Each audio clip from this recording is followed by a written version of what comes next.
தமிழ்நாடு மின்வாரியம் சார்பில் பொதுமக்களுக்கு மின்சாரம் சம்பந்தமான விழிப்புணர்வு நடத்தப்பட்டிருக்கு.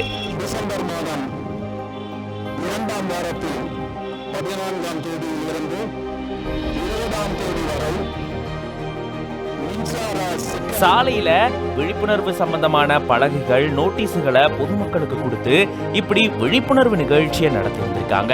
தமிழ்நாடு மின் உற்பத்தி மற்றும் பகிர்மான கழகம் சார்பில் இந்த மின் சேமிப்பு சம்பந்தமான வழிமுறைகள் மற்றும் இது சம்பந்தமான விழிப்புணர்வு நிகழ்ச்சி சாலையில நடத்தப்பட்டிருக்கு. பொதுமக்களுக்கு இது சம்பந்தமான நிறைய விழிப்புணர்வை ஏற்படுத்தியிருக்காங்க. அதுல மின்சாரத்தை எப்படி எப்படிலாம் சேமிக்கலாம் அப்படின்ற வழிமுறைகள் சம்பந்தமாகவும் விழிப்புணர்வு கொடுக்கப்பட்டிருக்கு.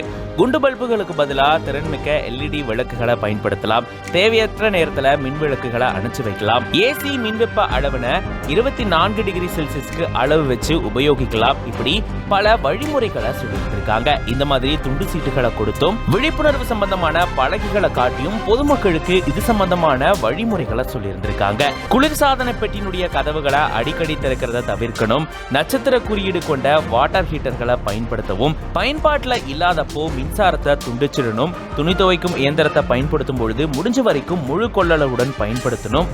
எர்த் லீக்கேஜ் சர்க்கியூட் பிரேக்கரை வீடுகள்ல மெயின் சுவிட்ச் போர்ட்ல பொருத்தினா மின்கசிவால ஏற்படக்கூடிய விபத்துகளை தவிர்க்கலாம்னு இந்த மாதிரியான நிறைய வழிமுறைகளை பொதுமக்களுக்கு இந்த மாதிரியான விழிப்புணர்வு நிகழ்ச்சி மூலமா சொல்லியிருக்காங்க.